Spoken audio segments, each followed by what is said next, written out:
Welcome back to my channel நண்பா. நம்ம இன்னைக்கு சுப்ரீம் ஷார்ட் காட் அனிமோட 9 அப்புறம் 10வது எபிசோட பத்தி பார்க்க போறோம். எபிசோடோடைய ஸ்டார்டிங்ல எல்லாரும் ஒண்ணா இருக்க ஏற்கனவே பாதி நாள் ஓடிருச்சுரா. என்னடா நீங்க பேச போறீங்களா இல்லையா, இல்ல இப்படியே தான் உக்காந்துக்கிட்டு இருக்க போறீங்களான்னு ஹீரோ கேட்க, நான் ஆங் யாங் சாங் நேத்து நீ என்னுடைய பையனை போட்டு அடிச்சேன்னு கேள்விப்பட்டேன். அதுல யார் மேல தப்பு இருக்கு, யார் பக்கம் நியாயம் இருக்குன்றத பத்தி எல்லாம் எனக்கு எந்த ஒரு கவலையும் இல்ல. உனக்கு எவ்வளவு தைரியம் இருந்தா நீ என்னுடைய பையனை அடிச்சிருப்ப, நான் யாருன்றது உனக்கு தெரியுமாடா?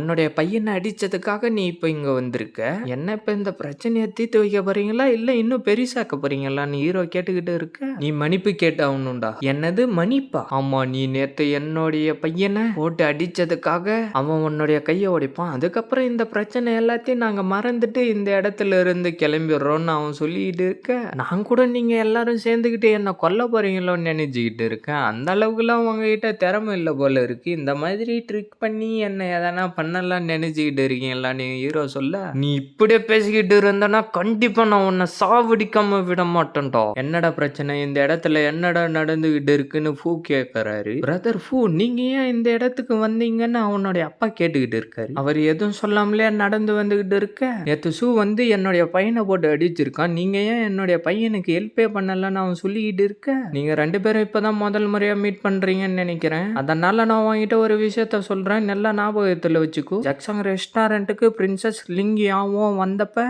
என்ன சொன்னாருன்னா, ஷூவோடைய முடியில கூட எவனா கை வச்சானா அவனுடைய தலையை வெட்டி எடுக்க சொன்னாங்கன்னு ஃபூ சொல்லிட்டு இருக்காரு. அப்படின்னா இவன் பிரின்சஸ் லிங்கியாவோடைய ஃப்ரெண்டா? அதை கேட்டுட்டு ரெண்டு பேரும் வாயை பொழந்துகிட்டு பாத்துக்கிட்டு இருக்கானுங்க. மிஸ்டர் ஷூ, இதுவே போதும், பிரச்சனை இதோட முடிஞ்சதுன்னு ஃபூ சொல்லிக்கிட்டு இருக்காரு. இதை நீங்க தேவையில்லாம பெருசாகிட்டீங்க. நீங்க என்ன நினைச்சுக்கிட்டு இருக்கீங்க, இதுக்கு முன்னாடி நீங்க சொன்ன மாதிரி என்னுடைய கையை வெட்டி எடுத்துருவீங்களா, என்ன போட்டு தள்ளுவீங்களா? இந்த விஷயத்த எல்லாத்தையும் நான் மறந்துட்டு சைலண்டா இங்க இருந்து போகணுமான்னு ஹீரோ சொல்ல, அவனுக்கு உள்ளுக்குள்ளார பயங்கரமா கோபம் வருது. ஆனா ஹீரோவை இப்போதைக்கு எதுவும் பண்ண முடியாதுன்னு சொல்லிட்டு, யங் மாஸ்டர் என்னை மன்னிச்சிருங்க, கோவப்படாதீங்க, எங்களை மன்னிச்சிருங்கன்னு அவன் சொல்லிக்கிட்டு இருக்கான். அப்பா நீங்க என்ன பண்ணிக்கிட்டு இருக்கீங்க, இதெல்லாம் நீங்க ஒன்றும் பண்ணாதீங்க, தப்பு என் மேலதான், இது எல்லாத்துக்கும் நான் தானே காரணம், இதை நானே பாத்துக்கிறேன்னு சொல்லிட்டு யங் மாஸ்டர் என்னை மன்னிச்சிருங்கன்னு சொல்லிட்டு அவனுடைய தலையை தரையில போட்டு அடிச்சுக்கிட்டே இருக்கான். அந்த காடு டக்குன்னு கத்தி எடுத்து அந்த வெள்ளை ட்ரெஸ்காரனை வெட்ட போவும் ஹீரோ அவன் கையில வச்சுக்கிட்டு இருந்த கப்பை தூக்கி போட்டு அந்த கத்தியை தள்ளி விட்டுட்டு வெள்ளை ட்ரெஸ்காரனை காப்பாத்திடுறான். ஓகே விடு, பரவாயில்ல, நான் ஒன்னும் அந்த அளவுக்கு எல்லாம் கெட்டவன் இல்லை, நீ இது வரைக்கும் பண்ணதே போதும், இதுக்கு மேல நானே பாத்துக்கிறேன்னு ஹீரோ சொல்லிக்கிட்டு இருக்கான். அவன் வந்து டக்குன்னு அவனுடைய பையனை தூக்கிடுறான். தெரியாம தப்பு நடக்கிறது சகஜம்தான், ஆனா இதுக்கப்புறம் நீங்க எதனா பிரச்சனை பண்ணீங்க நான் உங்களை சும்மா விட மாட்டேன், நான் இங்க இருந்து கிளம்புறேன்னு சொல்லிட்டு ஹீரோ அங்க இருந்து கிளம்பிடுறான். தேங்க்யூ யங் மாஸ்டர்ஸும் நான் உன்னுடைய அப்பா சொல்லிட்டு இருக்காரு. சீனை கட் பண்ணா எவனோ ஒருத்தன் ஓடி வந்து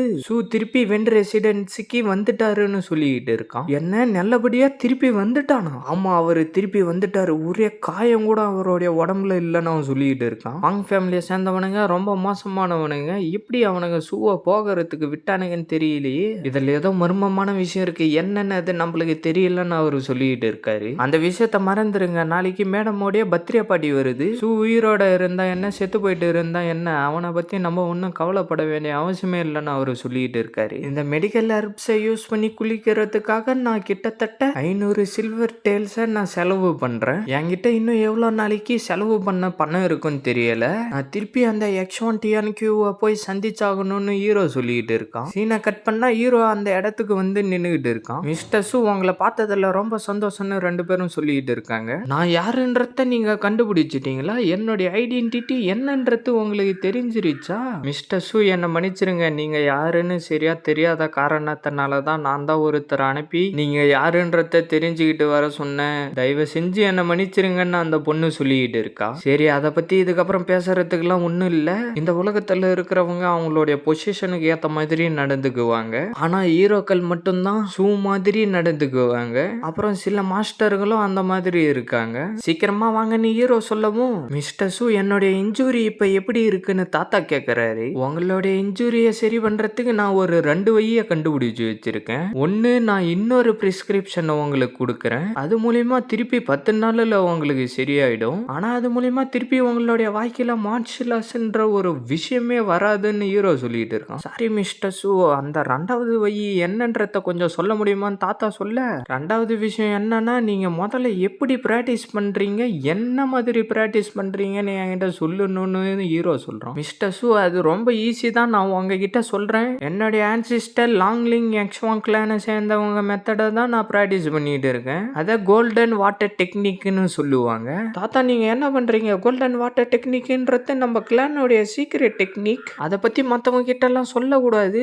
கிளான் மாஸ்டருக்கு மட்டும் இதை பத்தி தெரிஞ்சிச்சுன்னா நம்மள சும்மா விட மாட்டாருன்னு அந்த பொண்ணு சொல்லிக்கிட்டு இருக்கா. இதுக்கு முன்னாடி மிஸ்டர் சூ பண்ண டெக்னிக் எல்லாம் நீ பார்த்திருக்கியா? அது காட்ஸ் டெக்னிக் ஈக்குவலானது. அதனால நீ இதை பத்தி எல்லாம் ஒண்ணுமே கவலைப்படாதன்னு தாத்தா சொல்லிக்கிட்டு இருக்காரு. அது வெறும் ஃபவுண்டேஷன் எஸ்டாப்ளிஷ்மெண்ட் டெக்னிக் தான், அது ஒன்றும் அவ்வளோ பெரிய விஷயம்லாம் ஒன்றும் இல்லைன்னு ஹீரோ சொல்லிட்டு இருக்கான். கோல்டன் வாட்டர் டெக்னிக்கை உங்களுக்கு நான் ஃபுல்லா எக்ஸ்பிளைன் பண்றேன். அதை நான் உங்களுக்காக எழுதி உங்களுடைய ரெசிடென்சிக்கு நானே அனுப்பி வைக்கிறேன்னு தாத்தா சொல்லிட்டு இருக்காரு. சரி அதை மறந்துருங்க, அதை யாருன்னா படிச்சு பார்த்தா அது பிரச்சனையில தான் போய் முடியும். மிஸ்டர் சூ, நீங்க சொல்ல வர்றது எனக்கு புரியுதுன்னு தாத்தா சொல்லிட்டு டக்குன்னு அந்த இடத்துல எப்படி அந்த பவரை வர வச்சு கண்ட்ரோல் பண்ணணும்ன்றத தாத்தா ஹீரோக்கு சொல்லி கொடுக்குறாரு. நான் நினைச்ச மாதிரியே தான் இது இருக்கு. இந்த டெக்னிக்ல பெரிய டிராபேக் ஒன்னு இருக்கு. ஃபவுண்டேஷன் கன்ஸ்ட்ரக்ஷன்ல இதனால ஒரு பிரச்சனையும் வராது. ஆனா இதை யூஸ் பண்றது இன்னும் பெரிய டேஞ்சரஸான விஷயம் தான். நீங்க ஃபன்னஸ் என்ஹான்ஸ்மெண்ட் ரிலிமோடைய 3rd லெவல்ல இருக்கீங்க.